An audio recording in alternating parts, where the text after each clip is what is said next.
What's up, everybody, and welcome to the Game On Improve Your Health podcast. Today's episode journey is being guided by none other than your host, Austin J, or hallucinodream if you know him from the gaming community. And today's episode is on the nutrition series, part 1, added sugar. Thank you for tuning in and listening, and enjoy this episode. Blah, blah, blah, blah, blah, blah, blah. What's up, everybody? Austin J, hallucinodream here. This one is being posted late. I apologize. Again, I've been very busy. Sorry for the squeaky chair. This chair's being thrown out. Thank the lords and ladies. Also, if you can see here in the bottom corner, if you're watching on YouTube, that's a corner of Grogu's face. That's a Grogu plush. Because I'm using the microphone on my camera, I'm not going to show you. So, maybe next time. So, thank you for those who are returning. Thank you for those who may be tuning in for the first time. I am starting a new series. I'm not going to be doing these in any specific order as the weeks progress, but I will be doing them in an order that I think will be beneficial to you, the listeners, and the viewers and the followers. So, if that even made sense. It's a nutrition series, so I'm going to go over, this episode's on added sugar. I'm going to go over oils. Different oils that you maybe should be using, that you should definitely avoid, and why. Then we go over like different carbs, how to look out for those, and whatnot. No specific order here on the podcast, but so I guess it is kind of in a specific order on how I think you might benefit from it the most, and I'll tell you why. I'm going to start out by saying nutrition, so health and wellness. Overall, health, wellness, nutrition, fitness, there is a lot of information, and it becomes overwhelming very, very fast, which is why I started this podcast and I started One Punch Nation, because I want to try to make the information as easily digestible, pun intended, as possible for those who are listening, because I know that just from experience for myself, getting started in a health and wellness routine and stacking fitness and nutrition and everything else that goes with it on top of each other becomes very overwhelming very fast. There's a lot of information. I personally, I got stuck several times. I mean, what's the term I'm looking for? Regressed a couple different times in regards to nutrition. I mean, I still eat cake and chocolate more than I should, and I'm aware of that. Okay, so everybody has their that one thing that they really, really enjoy, and and I could say in moderation. Everything's good, and we're gonna stick with that for just the moment. But down the line, I'm gonna explain why in moderation also isn't really the best terminology, and why that actually might not work out the best.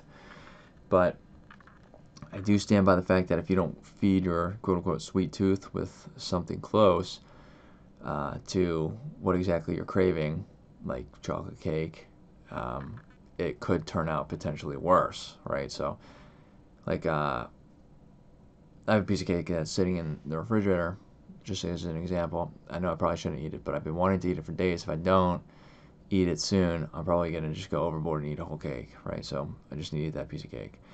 Now, I'm also going to be, we're moving, as I stated in the past episode, I believe, maybe 2 episodes ago. I am going to be cooking a lot more and baking, so I'm going to be making my own homemade, like, protein muffins, like chocolate protein muffins, with dark chocolate and all these other cool stuff and things. And I might just make some videos on what I'm doing and what ingredients I'm using and how I'm baking them and where I'm getting these recipes from, of course, to share with all of you. Maybe that could help kickstart some baking and cooking for all of you listeners as well. So today we're going to talk about added sugar, and I'm going to talk about, and I think this is important because added sugar has a lot of negative effects to it. There's not many, if any, benefits to added sugar to your food, your drinks, or anything nutritional. So why am I starting, or why did I start with added sugar? Because I will say that's the for me personally, and this is going to be individual, but I think that personally was the easiest um, part of the nutrition label to be able to instantly have my eyes go to and scan to see if there's added sugar, and if from there, decide if I am going to even go any further or not. So I will tell you, just from experience. So doing this over and over and shopping and learning new things, and we're gonna go over that. So I don't expect anybody to instantly pick this up right off the bat, but when I go food shopping, when I look for food, especially if packaged food, whatever it may be, if I don't know what it is right off the bat, or it's something new to me that I haven't seen before, maybe the first thing I do is turn the bag, the box, whatever it may be, around and find that nutrition label and the ingredient list, and the first thing I look at is the added sugar.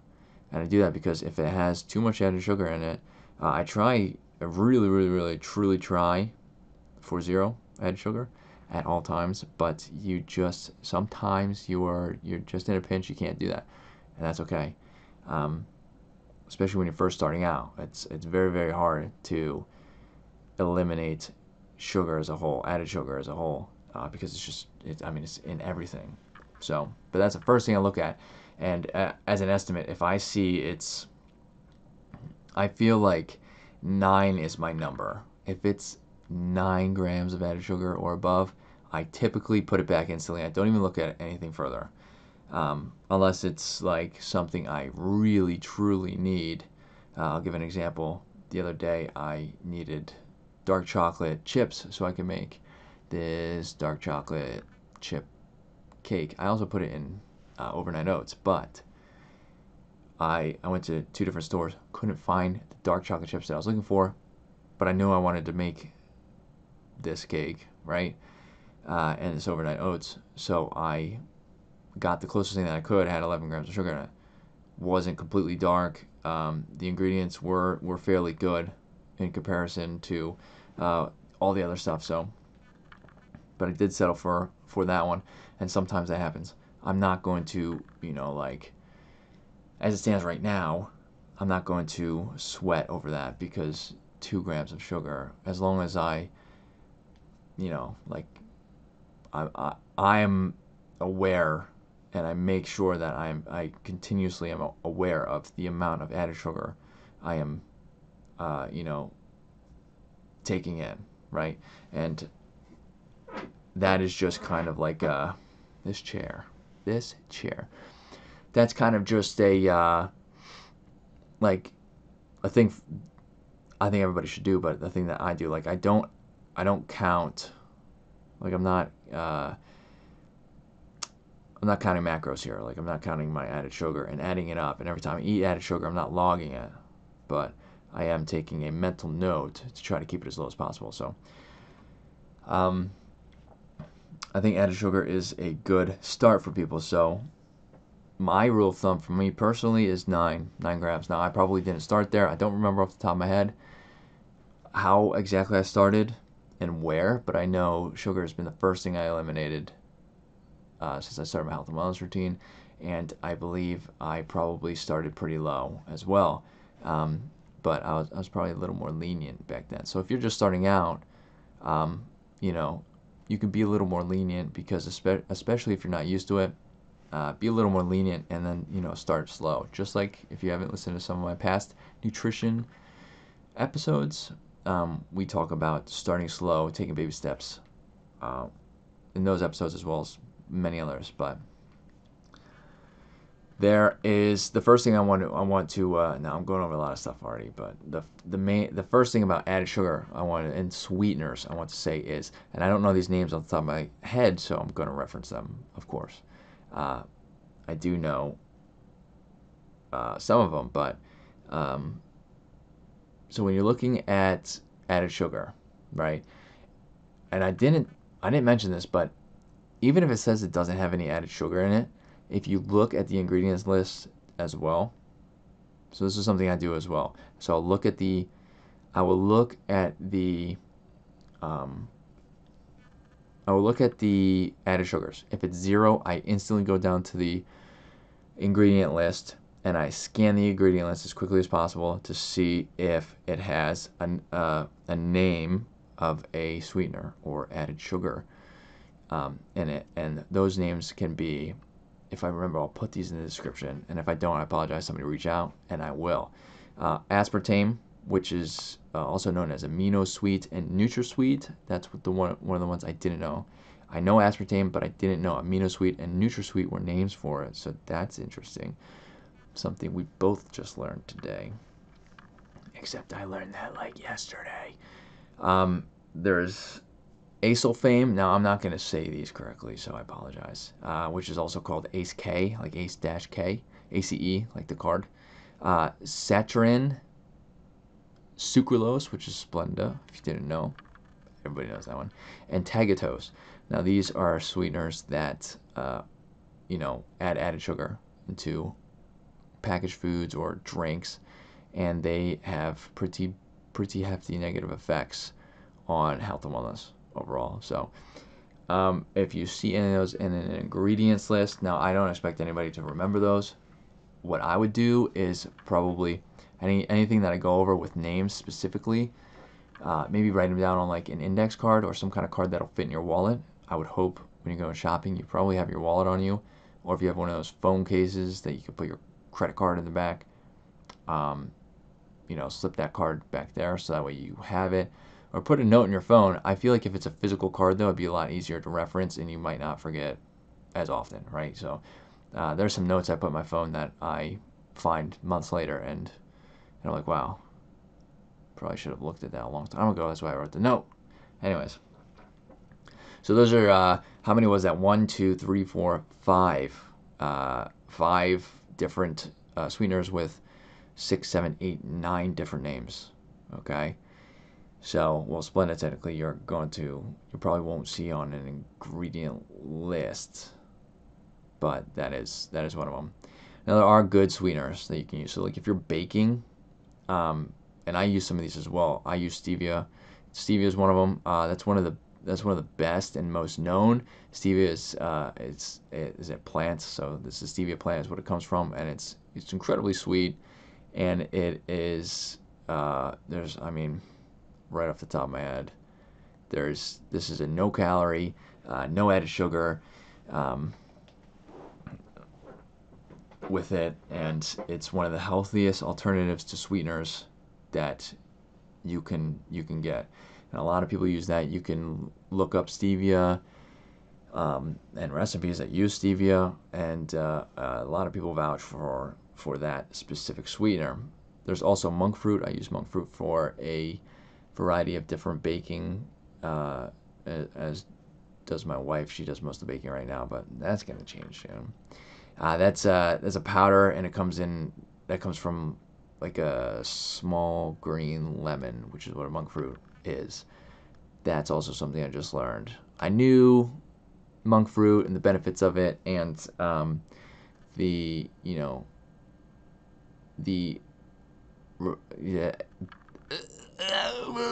it being a replacement for sweeteners, but I didn't actually know monk fruit was a real fruit that was green.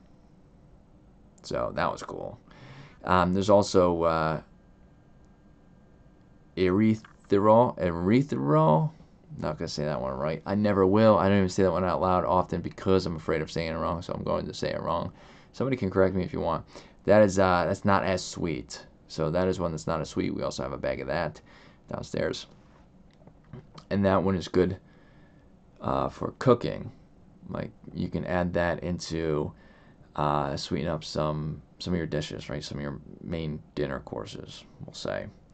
And then you can add some coconut sugar, right? There's coconut sugar, and that has more of like a brown sugar type consistency and taste from what I hear. I mean, I don't think I have personally used coconut sugar. I use a lot of different coconut stuff, but coconut sugar specifically, I'm not sure I've I've baked or cooked with. So if somebody has, let me know, but it's got a brown sugar type consistency. Other stuff that I use as sweeteners when I'm baking and cooking, not specifically, or making food, or whatever it may be, is honey. I put honey on my avocado toast, sweeten it up. I just put honey in my oatmeal that I made today. My oatmeal, flax seeds, chia seeds, banana. I also put dark chocolate in there, 100% dark chocolate. Yeah, it's bland, but I actually like the taste of it because I've eaten so much of it, and I like the benefits of dark chocolate. But I put some honey in there to sweeten it up. Honey is a natural sweetener. And maple syrup. It's got to be pure maple syrup. I think there's a little more that goes into that. But maple syrup is also a good sweetener, and it can be used on a variety of things. There are a lot of different syrups out there. You have to be careful with that. I can possibly do a write-up on maple syrup. That's actually something I have been interested in kind of doing a little more background research on, because I do want to use maple syrup a little more often, but it's one of those things where I don't do it enough, so I haven't really done the full background research on it, if that makes sense. So maple syrup can be used, but it's something that you should make sure it's pure, right? So there's I get this pure maple. That's on the ingredient list. Let's backtrack for a second. Honey and maple syrup. If you look on the back of the honey and the maple syrup, it'll tell you if there's anything else but honey and maple syrup in that container, right? And if you're looking and you see other ingredients, they probably have some sort of like added sugar, added carbs, added whatever it may be, preservative, we'll say, and that's probably generally not good. Now there are some things that could be added to them that wouldn't be considered terrible, but that is a topic for another day. So there's 2 other alternative sweeteners we can use. Now, I just went over quite a bit. What I recommend again is, right, if you're not used to it and you're just getting into the routine of maybe meal prepping, maybe you're just starting meal prepping, you want to start eating healthier, start with added sugar. Write these names down. You can rewind the episode, rerun the video, write the names down, put them on a little index card or whatever fits in your wallet, or the back of your phone if you're using your phone as a wallet, and reference them when you go shopping. And I think you will be surprised at how quickly you will build that as a full-fledged habit, where you won't necessarily even think about it. You kind of just, that's kind of what happens to me right now, is I don't even really think about it. I just scan for the sugar. There's been a couple times where I got caught not scanning for sugar when I'm incredibly distracted shopping with my daughter. She loves sugar, so it's like sometimes it slips through. Right? It happens. So what are some of the negative effects of added sugar? Why didn't I start with the negative effects of added sugar? Let's not start with the negatives. Let's start with the positives, right? So if somebody just went through this episode up until now and they're like, you know what, I don't really want to listen past the 17-minute mark or the 18-minute mark, then at least you got the positives out of it. That's good. And that'll build more motivation, I believe, than the negatives. And by I believe, I mean I know that. But what can added sugar bring to you? Nothing good. I will say the main reason I avoided added sugar right off the bat since I started my health and wellness journey is because I kind of started my biohacking journey many, many years ago, indirectly unknowing what biohacking was. As a matter of fact, this might be before the term was coined, because I couldn't stand that I couldn't remember anything. So I wanted to improve my cognitive ability, my memory, my ability to think faster. I was always kind of a fast thinker, quick wit response type person where, I can retaliate pretty fast. And by retaliate, I mean come up with a sarcastic response to anything people said. But my memory was just very, very bad, so I wanted to help with that. And then I learned about the the effects of food and preservatives and processed food on brain and cognition, and how it can affect that and bring on early onset dementia, something I am very much working very hard to avoid. I know what you're thinking. You eat a lot of cake, dude, so you're not trying that hard. Sort of true, but still trying hard, okay? And yeah, I was way too, okay? Everybody does. It's just whatever. It's just whatever. That's why I'm gonna start making my own sweets, okay? So just, it's okay. It's gonna be okay. So I'm trying to avoid my cognitive downfall, right? And I want to be as fully cognitive with it as I can be for as long as possible. I don't want to get dementia. I want to be able to remember everything that I possibly can. I'm doing other things on top of that, on top of nutrition to help with that. But yeah, so I started that long time ago. That's one of the first things that I learned about, and how added sugar can really affect that. Added sugar can, and I think a lot of people know this one already, is weight gain. It can really, really put on weight gain. It raises blood pressure. It has the ability to increase the risk of heart disease, the risk of type 2 diabetes. It brings on fatigue, so you get the sugar crash, right? Your sugar alcohol levels, your blood sugar levels. That sounds weird. What time is it? Wow. Anyways, you know what I mean. But yeah, it raises that. And also, it has been linked to, this is probably more individual variants than anything, increase in like acne for people, or just problems with the skin, right? And I think that's true. There's a lot of people who stop eating, like they stop eating so many carbs, they stop eating added sugar, and their skin does clear up. That's where the link's coming from, is all these studies going towards finding out, the effects of added sugar, and that's one of them as well.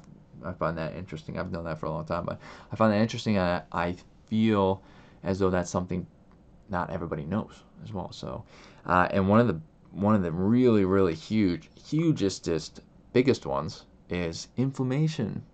Added sugar causes inflammation in the body. Inflammation is, I think, we have a whole episode on this. I just cut myself off. I did, because that's how important that was. I think we have a whole infomercial on this episode on inflammation. Maybe it was cortisol. Somebody go back and check, and let me know if the information in there was actually good. It was. But inflammation, and if you eat enough of it, and for a long period of time, it becomes chronic inflammation. Chronic inflammation, it just disrupts everything in the body. Your hormone balance, it disrupts your cognitive ability, your central nervous system, your immune system. Inflammation it's good on low levels. Inflammation is good when your body needs the inflammation. But if you are forcing the inflammation through eating processed foods, bad foods, and there's other things that cause inflammation as well, but added sugar will cause inflammation. And if you're doing this over a long period of time, it'll become chronic inflammation, which will really boost out all of the negative effects that I just said, and make them even harder to combat, right? So chronic is long-lasting. Okay, it's not like inflammation that is, I'm not talking like you've been inflamed for 3 days. We're talking longer than that. And inflammation in the body, right? Like your gut can be inflamed, and basically everything in your body that we just listed off. So there are just not many benefits to added sugar. So that's why I thought talking about added sugar was going to be the most beneficial for you as a viewer, as a listener, as a supporter, and as it was for me. And I still, again, I have been since 2017 when I started, so it's been 5 years already. It's a long time, but not long enough.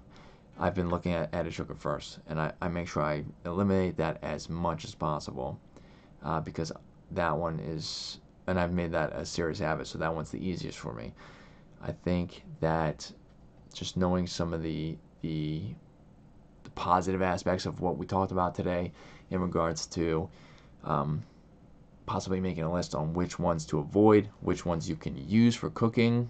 You can also research all this. So this information is starting to become more and more widely used and known and passed on from people, especially all the bakers and the cooks out there. They are substituting with healthier alternatives to sugar because one, they're healthier, and two, they taste the same as sugar, right? And they generally don't give you that crash that you get like you would from eating a boatload of sugar. So that's